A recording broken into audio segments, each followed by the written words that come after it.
Amintsika rehetra ny fahasoavana sy ny fiadanana avy amin'Andriamanitra raisitsika sy Jesosy Kristy tompontsika. Fifaliana manokana ho ahy ny miaraka amintsika eto indray ao anatin'ny andro vitsivitsy andinika ny tenin'Andriamanitra ary sintona lesona mba hoentintsika indray manavao ny fiarahantsika amin'Andriamanitra eo am-piandrasana ny fiverenany eny amin'ny raho an-lanitra. Amin'ny ity androany ity dia andehantsika hijery lohahevitra. Mandritra ny andro vitsivitsy zany ny lohahevitra izay hodiniantsika dia mitondra ny lohateny hoe tetikady mitondra ho amin'ny fiankofana tena izy. Tetikady mitondra ho amin'ny fiankofana tena izy. Mety voasambany angamba ianao no naheno an'izany lohahevitra izany dia arabaina ianao manaraka izao fandaharana izao. Mety efa nanaraka fandaharana mitovitovy amin'izao ianao dia azo antoka fa hiamafy, hitombo ny finoana izay anananao ka dia mirary mba ahita fitsarana ho an'ny fanahintsika isika mandritra ny fotoana sy ny andro vitsivitsy izay rahantsika eto. Ndehantsika hanondrika alohantsika hivavaka alohan'ny hidirantsika amin'ny lohahevitra androany. Ray masina tsara indrindra izay any an-danitro, dia raina ankalazaina ary omem-boninahitra mandrakariva ianao satria ianao ilay nahary izao tontolo izao. Meteza tompo iaino ny fivavaka ianao. Koa raha andinika ny teninao eto izahay, engane ny fonay mba ho tahaka ny tany lonaka ka ny teninao ane dia ho aniry ary hitoetra ao amin'izany fona izany ka hitondra finoana, hitondra hery vaovao, hitondra fampaherezana ho an'ny fanahinay ny teninao. Mitenena ary Jehovah fa mihaino anao izahay tononay mivavaka amin'ny anaranao Jesosy irery ihany. Amen. Mbola mamerina ny fiarabana ho antsika rehetra izay manaraka izao fandaharana izao. Ny faniriko amintsika dia tsisy hiala eto isika raha tsy mahazo ny fitahiana feno avy amin'Andriamanitra. Manasa antsika ihany koa hanaraka izao lohahevitra hoe tetikady mitondra ho amin'ny fiankofana tena izy izao mandritra ny andro vitsivitsy. Ka dia mino fa dia hanaraka izao fandaharana izao foana ianao ary aza titena isika fa asao ny ankonana, asao ny namana mba hanaraka izany fandaharana lohahevitra izay hodiniantsika mandritra ny andro vitsivitsy izany.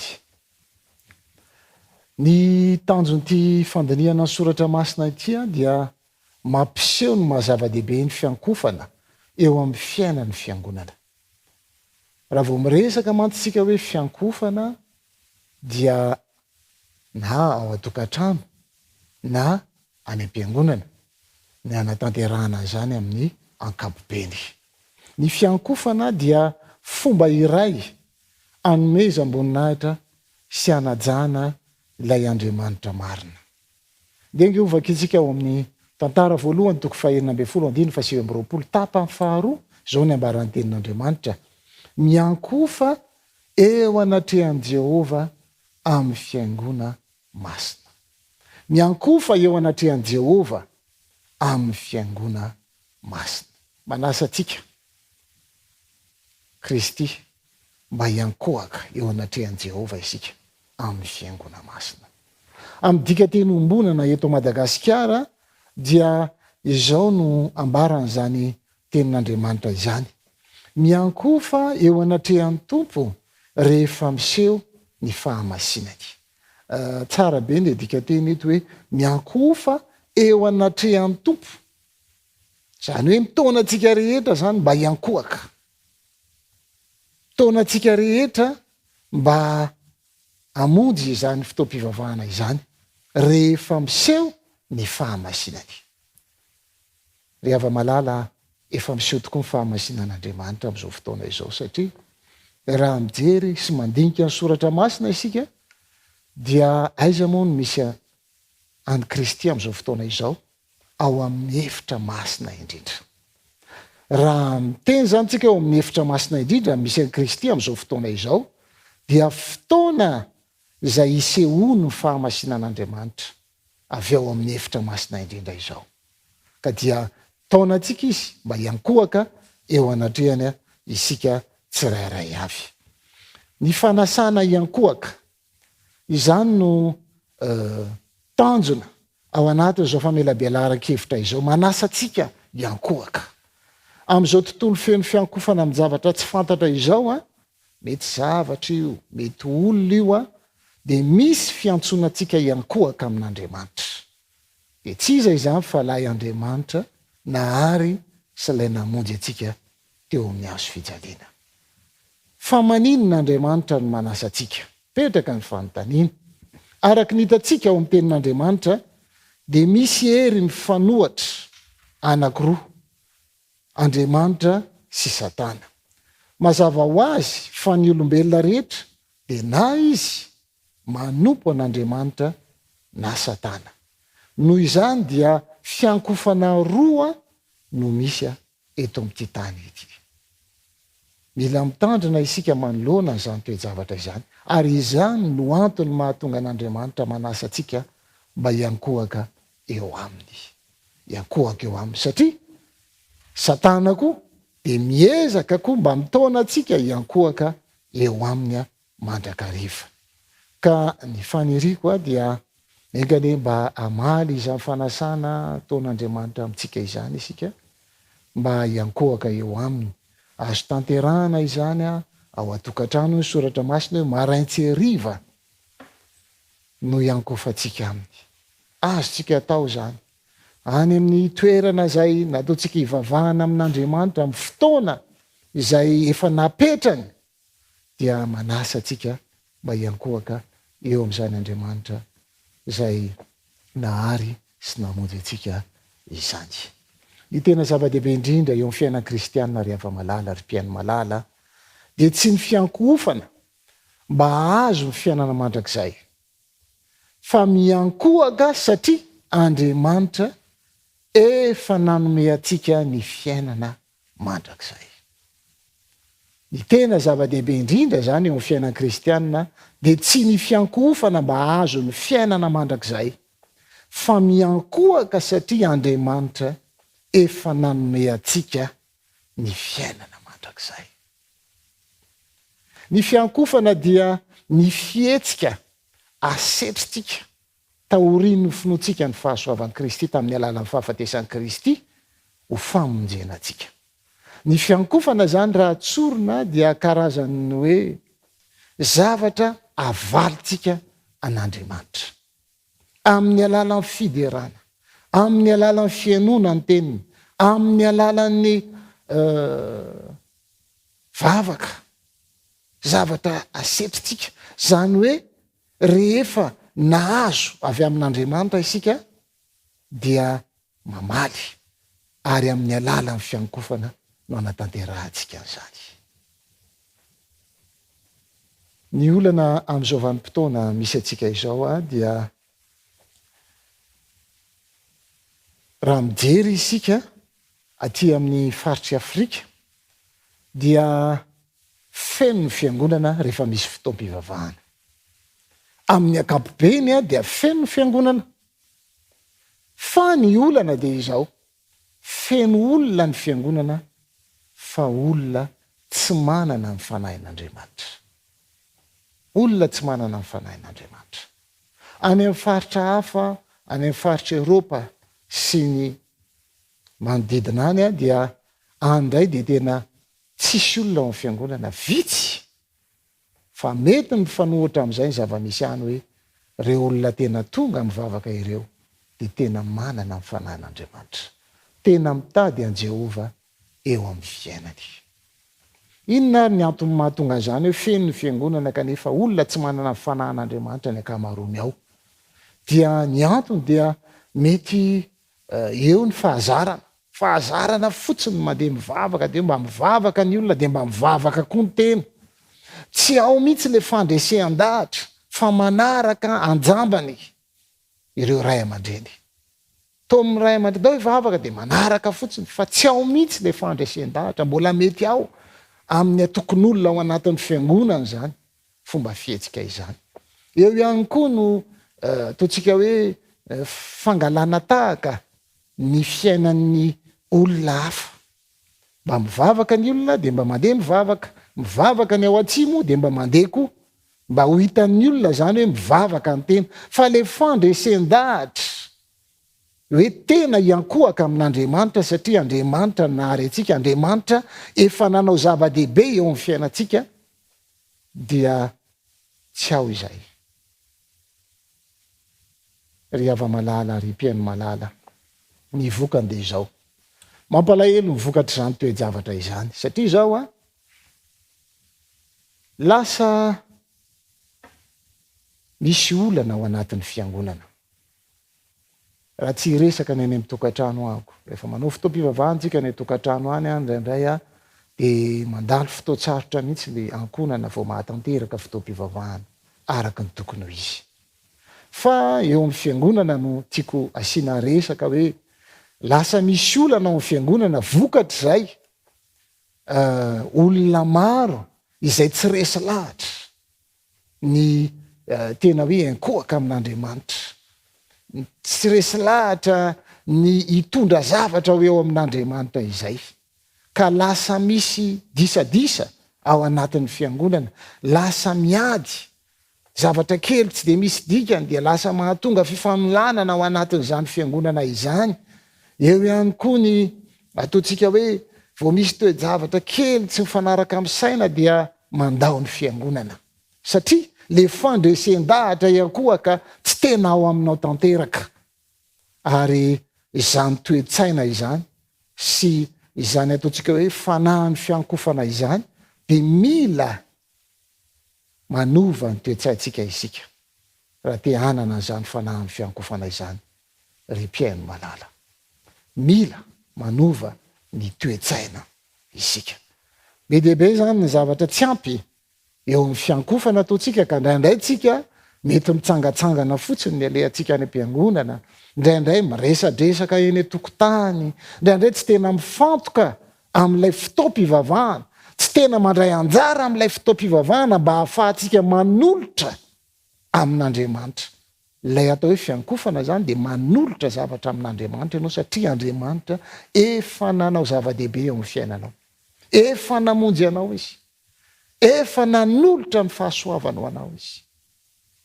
De indraindray tsika adinontsika izay rehefa tonga any amin'ny toerana izay natokana ivavahana isika.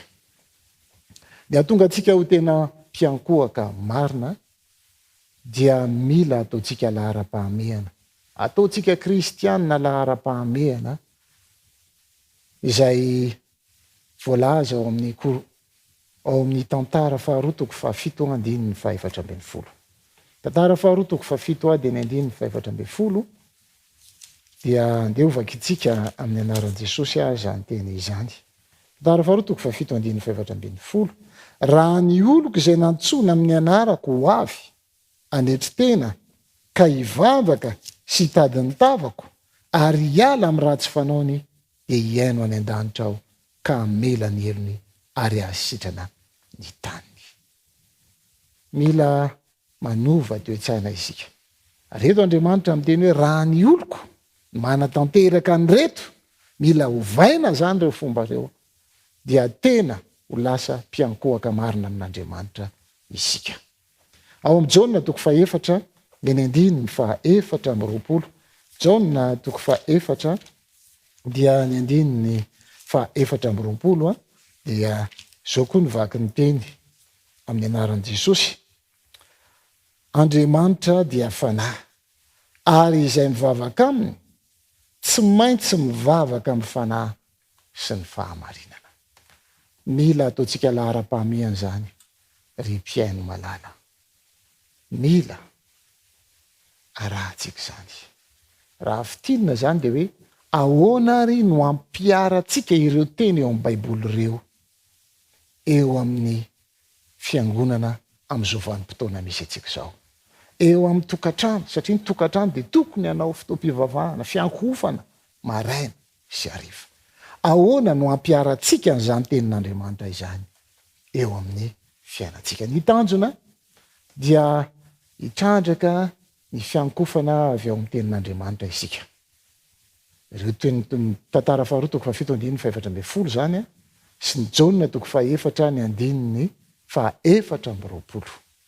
Ary mamaly fanontaniany maro hoe tsy mahazo fitahiana rehefa mivavaka, indrindra rehefa manao ny asan'Andriamanitra.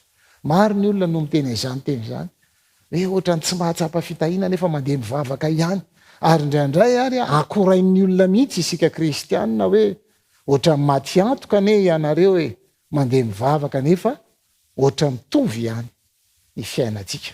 Ohatrany tsy de mahita fitahiana eo amin'ny fiainana nareo kristianina izahay. Ava-malala andeha hojerevantsika ny famaritana ny atao hoe fiankofana. Zava-dehibe ety am-panombohana ny tena ahafantarantsika hoe inona marina moa ny atao hoe fiankofana.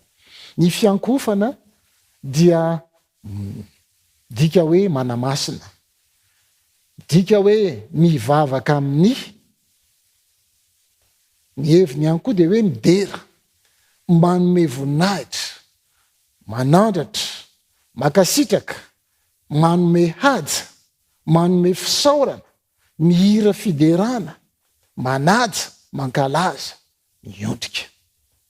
Reo zany ny famaritana amin'ny ankapobeny ny atao hoe fiankofana. Fa andehantsika somary hiditra lalandalina kokoa ny amin'izay famaritana izay.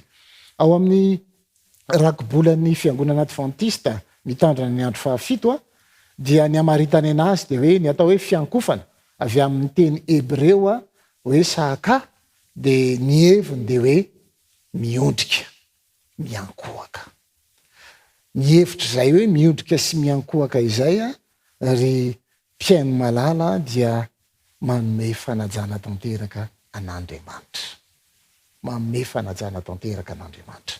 Ao amin'ny Daniela toko fahatelo andininy fafolo sy faaraika amby folo dia manamafy an'izany famaritana izany. Ry mpanjako, ianao efa nanao lalàna fa ny olona rehetra izay mandeha ny fanenon'ny anjomara sy ny sobaba sy ny lokanga sy ny samboka sy ny valia sy ny saimponia ary ny zava-maneno isan-karazany dia ankohaka hivavaka amin'ny sary olona volamena. Fa izay tsy miankohaka sy tsy mivavaka kosa dia antsipy ao anatin'ny laforo misy afo mirehitra. Miankohaka ozy izy, mivavaka. Eto moa zany le fiankofana tamin'ny andron'ny Daniela dia fiankofana amin-javatra. Fiankofana. Fa malaza lay teny hoe fiankofana lay tiana teneninao aminy. Ny miankohaka zany dia hoe maneo fanajana, mivavaka, midera. Ary rehefa tsy nahatanteraka an'izany moa hidan'ny reto Daniela sy ny namany telo lahy reto dia hitantsika tsara fa hoe atsipy ao anatin'ny laforo misy afo mirehatra. Misy fihetsika zany ao atao. Ka rehefa miresaka fiankofana zany tsika dia anisany heverina ny fihetsika, ny toe-tsaina dia mila jerevana ao anatin'ny fiankofana zay ho tanterahana na ao an-tokantrano zany na any amin'ny toeram-pivavahana. Dia mila manatanteraka ireo ny hevitry ny atao hoe fiankofana. Isika amin'ny teny grika izy dia ny heviny dia hoe latreo. Ny hoe latreo dia midika hoe manompo, manokana miaraka amin'ny fanajana na fihetsika. Manompo manokana miaraka amin'ny fanajana na fihetsika.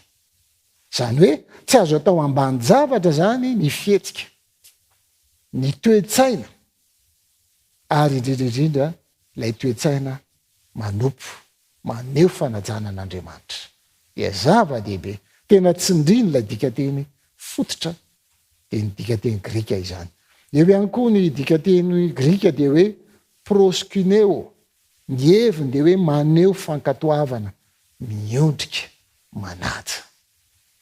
Alay fisary an-tsaina ane hoe manatrika filoham-pirenena iray ianao, ahoana ny tokony fihetsikao manoloana an'izany, ahoana ny toe-tsainao manoloana an'izany. Tsy maintsy maneho fankatoavana isika, fa na izany dia na ny filoham-pirenena ary mety gaga hoe fahaninona ty sao dia hamono anaty olony ty. Maneho fankatoavana, maneho fanajana, ary izany fihetsika izany dia ao anatin'ny atao hoe fiankofana. Ry mpiaino malala, raha fitinina zany ny heviny atao hoe fiankofana dia toe-tsaina maneho fanetretena. Aza adino io rehefa manao fotoam-pivavahantsika ao an-tokantrano na any am-piangonana. Tokony ho ananantsika zany toe-tsaina maneho fanetretena izany. Mila hovaina zany ny toe-tsaina ry hava-malala. Ary toe-tsaina maneho fanajana, maneho voninahitra, maneho fakasitrahana. Zay le nitenenina taria aloha hoe ny atao hoe fiankofana ane dia ianao mahatsapa fantay anao Andriamanitra, ianao mahatsapa fa efa nomen'Andriamanitra anao famonjena, dia tonga ianao mba hamaly izany. Ary izay no atao manome zany ny atao hoe fiankofana dia manome ianao, manome zavatra an'Andriamanitra, fakasitrahana, ary midera izay manamarika ny fifandraisana misy eo aminao sy ilay Andriamanitra. Mampianatra ihany koa Baiboly fa ity fiankofana iray ity dia natao an'ilay Andriamanitra tokana sady marina. Zay fiankofana hitantsika teo zay zany dia natao an'ilay Andriamanitra tokana sady marina. Amin'ny Apokalipsy 3:20-20. Zao ny ambaran'ny tenin'Andriamanitra hoe dia niankohaka teo amin'ny tongony aho mba hivavaka aminy. Ary hoy izy tamiko, tandremo aza manao izao, fa mpanompo manao ihany aho, sady namany ireo rahalahinao izay mitana ny filazana an Jesosy. Andriamanitra ihany no iva vao. Ry hava-malala, mbola manasa antsika eto Andriamanitra, ny anjely, manasa antsika izy mba hivavaka amin'Andriamanitra, hiankohaka amin'Andriamanitra isika. Inona re ny mba zavatra hoentintsika hiderana, akasitrahana an'Andriamanitra eo amin'ny fiainantsika. Moventsika mahatsapa tokoa fa efa novonjeny Kristy tamin'ny ranontsika, moventsika mahatsapa fa efa nomeny Kristy atsika ny fiainana mandrakizay. Ka inona ny tokony asetritsika izany? Fa indraindray dia tsy hananantsika izany toe-tsaina izany. Deutéronomie 9:1-4 dia zao ny ambaran'ny tenin'Andriamanitra hoe miainoro Israely, Jehova Andriamanitsika dia Jehova iray ihany. Ary tiavan Jehova Andriamanitra ao amin'ny fonao rehetra sy ny fanahinao rehetra ary ny herinao rehetra.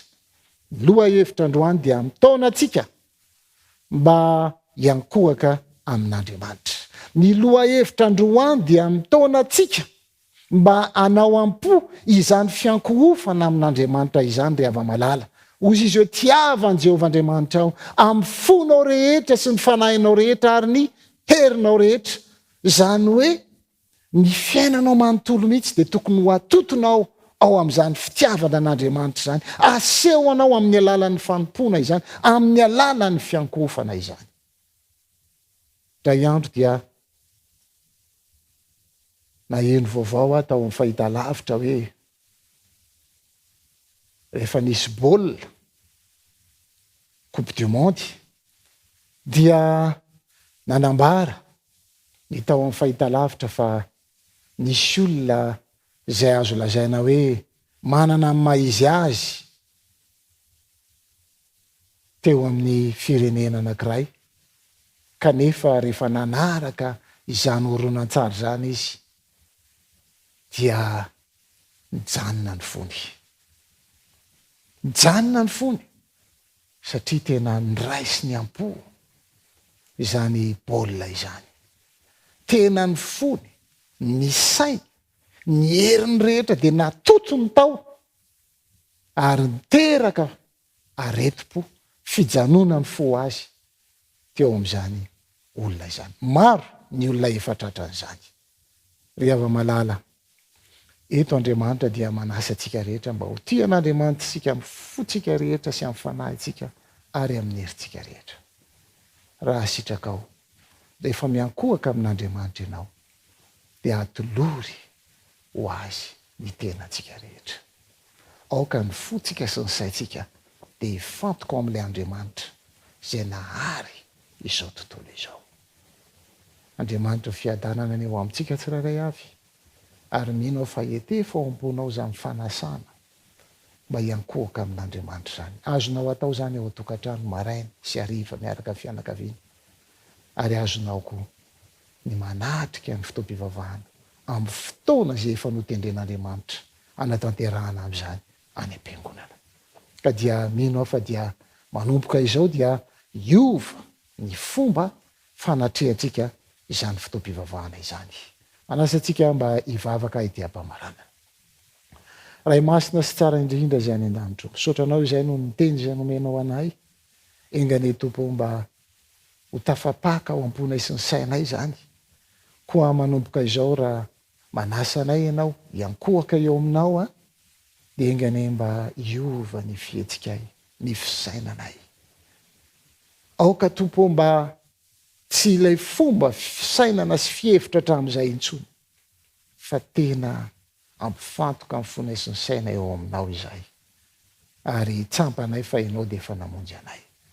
Misaotra Tompo, ny amin'ny teny nomenao anay, tononay vavaka amin'ny anaranao Jesosy. Amen.